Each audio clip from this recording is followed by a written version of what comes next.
Hello दोस्तों, नमस्कार, good morning. आप सभी का हार्दिक स्वागत है। टेस्ट और रिवीजन नंबर 9 का डिस्कशन हम यहाँ पे करेंगे। सबसे पहले इसका पीडीएफ टेलीग्राम चैनल से कलेक्ट करके इसको खुद से सॉल्व कीजिए। और देखिए 9th सेशन है। पिछले 8 सेशंस में से कोई भी सेशन अगर आपका मिस हो गया है तो आप प्लेलिस्ट में जाकर देख सकते हैं। अगर आप यहाँ पर नए हैं, पहली बार ये सेशन देख रहे हैं, तो बता दूं मैं आपको कि द हिंदू एडिटोरियल सेशन होता है, वो आपको मिलता है हर शाम 5 बजे। और उसके आधार पर ये जो क्विज सेशन है वो मिलता है सुबह 5 बजे। तो ये सेशन ज़रूर से आप देखा करें और इस सेशन के जो भी मार्क्स हैं वो ज़रूर से कमेंट बॉक्स में जाकर बताएं और ख़ुद से भी इवेल्युएट करें कि आपके मार्क्स कांस्टेंट हैं, घट रहे हैं, बढ़ रहे हैं। एक ग्राफ आपके नज़रों के सामने हमेशा होना चाहिए, हमेशा पता होना चाहिए कि आप कितना अच्छा कर पा रहे हैं, कितना अच्छे तरीके से एडिटोरियल पढ़ रहे हैं और कितने अच्छे से आपकी वर्ड पावर एनरिच हो रही है। ये सब आपको जानकारी होनी चाहिए। तो चलिए स्टार्ट करते हैं सेशन। ज़रूर से आप दोस्तों के साथ शेयर कर दीजिएगा सेशन को। तो यहाँ पहला क्वेश्चन कॉमन एरर से है। The demand of states for higher borrowings limit has been granted but with clear reforms milestones that they have to meet. तो यहाँ पे क्या कहना चाह रहा है कि जो स्टेट्स की डिमांड है, डिमांड ये है कि भाई बोरोइंग लिमिट को हायर कर दिया जाए। जो फिलहाल राज्य उधार लेते हैं उस पर एक लिमिट है, कितना उधार ले सकते हो। राज्य यहाँ रिक्वेस्ट कर रहे हैं कि वो जो लिमिट आपने डिसाइड कर रखी है उससे अधिक हमारे को एक अनुमति दो कि उससे अधिक उधार हम ले सकें। लेकिन इसमें यहाँ पे ग्रांट तो कर लिया, अब डिमांड को देखकर हैज़ बीन लगा दिया, पैसिव वॉइस हो गया बीन के साथ थर्ड फॉर्म। लेकिन यहाँ पे क्लियर रिफॉर्म माइलस्टोन्स भी हैं, साथ में सीधे सीधे यहाँ पे reform milestones that they have to meet कि उनको ये पूरा करना पड़ेगा। तो रिफॉर्म्स नहीं आएगा, रिफॉर्म माइलस्टोन्स आएगा। रिफॉर्म का मतलब सुधार के लिए कह रखा है, माइलस्टोन्स का मतलब लक्ष्य होते हैं, मंजिलें होती हैं। रिफॉर्म माइलस्टोन्स, माइलस्टोन्स अगर नाउन है तो रिफॉर्म यहाँ एडजेक्टिव का काम करेगा। ठीक है, तो रिफॉर्म माइलस्टोन्स में अगर रिफॉर्म एडजेक्टिव का काम करेगा तो पता होना चाहिए कि एडजेक्टिव प्लूरल नहीं बनता है, तो इसलिए यहाँ पे रिफॉर्म अप करेंगे। तो with clear reform milestones that they have to meet, तो दे यहाँ पे स्टेट्स के लिए है जो उनको पूरा करना पड़ेगा। आ जाइए दूसरे प्रश्न में। While it is impossible, while का मतलब ऑल दो या दो का अर्थ देगा। वाइल जब दो क्लॉज को जोड़ता है और ऐसे इस कंडीशन में वाइल जो है कंजंक्शन के रूप में काम करेगा। इसका मतलब ऑल दो या दो हो सकता है। तो यद्यपि यह असंभव है कि सभी सेक्शंस जो सोसाइटी के हैं उनको संतुष्ट किया जाए, और विशेष करके इस स्पेशली का मतलब पर्टिकुलरली हो रहा है, विशेष करके एक पेंडेमिक की सिचुएशन में, वैश्विक महामारी की स्थिति में, it has to be said, फिर भी ये कहा जाना चाहिए that the government has taken a huge gamble by refusing to borrow and spend more in boosting demand. तो यहाँ पे गवर्नमेंट ने एक गैम्बल खेला है, एक जुआ खेला है, बहुत बड़ा जुआ। कैसे? बोरो को मना करके कि आप उधार जो चीज़ें लेते हो उसको इनकार करके, और spend more on boosting demand, और मांग को बढ़ाकर। ठीक है, तो यहाँ पे इन नहीं आएगा ऑन, क्योंकि स्पेंड किस मद पर, किस आधार पर खर्च किया है, तो इन नहीं आएगा, ऑन आना चाहिए। खर्चा किस चीज़ पर है, किस मद पर है, किस वस्तु पर ये खर्चा है, उसके लिए ऑन। आंसर यहाँ पर भी 4 नंबर आपका आना चाहिए। ठीक है, इसके बाद में दो सिनोनिम्स हैं, बहुत आसान है। अनलीश, अगर आपने आर्टिकल पढ़ा है तो आपको पता होना चाहिए कि रिलीज इसका मीनिंग होता है। बाकी जो तीनों वर्ड्स हैं वो रुकावट बाधा है, तो हैम्पर रुकावट बाधा। शैकल और हैंडकफ, हैंडकफ का हथकड़ी होती है, शैकल का जंजीर या सांकल जिसको बोलते हैं हम। तो ये दोनों इसके एंटोनिम्स, तीनों एंटोनिम्स हो जाएंगे। एंथ्यूज का प्रेरित करना होता है, उत्साहित होना होता है, तो मोटिवेट इसका सिनोनिम हो जाएगा।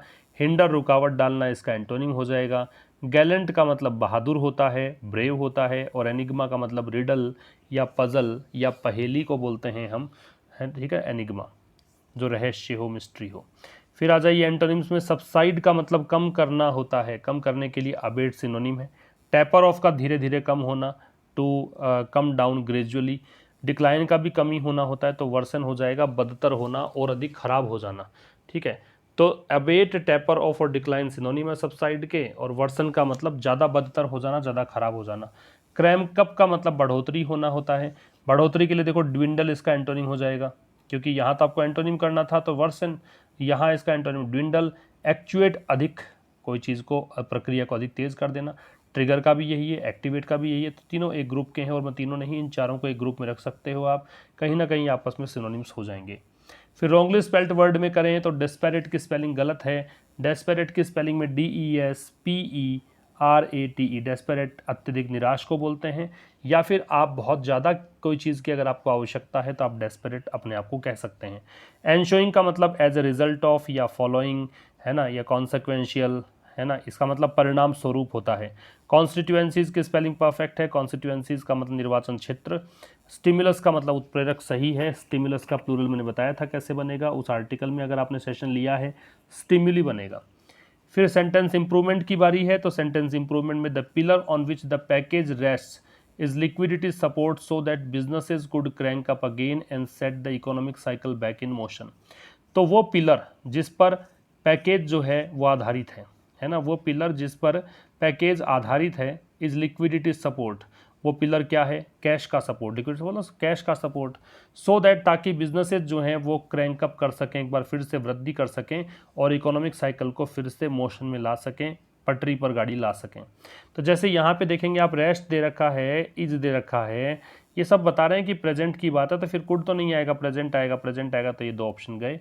फिर विल या कैन आए, और सो दैट जब लगता है तो वहाँ पे मे, माइट, कैन, कुड एक क्लोज में मिलता है आपको। तो ये कहना सो दैट का ताकि होता है, ताकि ऐसा हो जाए। तो जिस पिलर पर ये जो पैकेज आधारित है वो पिलर है लिक्विडिटी सपोर्ट, कैश नकदी का सपोर्ट, ताकि बिजनेसेस आगे बढ़ सकें।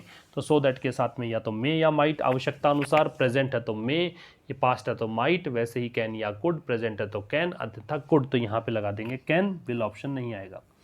फिर क्वेश्चन नंबर 9 है और 10 है, ये दोनों ही फिल इन द ब्लैंक्स पर आधारित है। The problem with this approach, तो जो प्रॉब्लम है इस अप्रोच के साथ, इस अप्रोच के साथ जो प्रॉब्लम है इज दैट वो ये है कि there is a desperate need dash demand stimulus now, कि अब बहुत ज़्यादा, डेस्परेट की स्पेलिंग देख लीजिए, यहाँ से भी ठीक कर सकते थे आप। डेस्परेट, नीड, नीड के साथ फॉर और ऑफ दोनों आते हैं, ये दो नहीं आते हैं।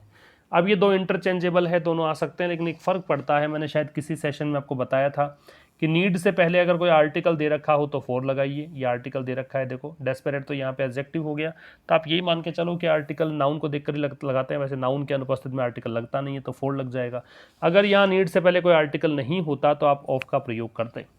आ जाइए नंबर 10 में, if the strategy of dash supply works it is fine. तो ये कह रहा है कि अगर स्ट्रेटजी जो है इस चीज़ की वो अगर काम करती है तो अच्छा है। अब ऑफ प्रेपोजिशन है, प्रेपोजिशन में आईएनजी लगेगा तो एक ही ऑप्शन है। बूस्ट फर्स्ट फॉर्म है, क्रैंक अप बढ़ाना फर्स्ट फॉर्म है, सपोर्ट सहारा देना फर्स्ट फॉर्म है, कट जाएगा तो बूस्टिंग आपका आंसर आएगा। तो ये आपका टेस्ट नंबर 9 था। अब हमारी मुलाकात होगी शाम को 5 बजे एक नए सेशन के साथ। ज़रूर से उस सेशन को पूरा देखिएगा और नोट्स बनाइएगा प्रॉपर तरीके से। फिर उसका टेस्ट हम अगले दिन टेस्ट नंबर 9 में मिलेंगे सुबह 5 बजे हमेशा की तरह। चलिए बात करते हैं नेक्स्ट सेशन में, तब तक के लिए नमस्कार, थैंक यू वेरी मच।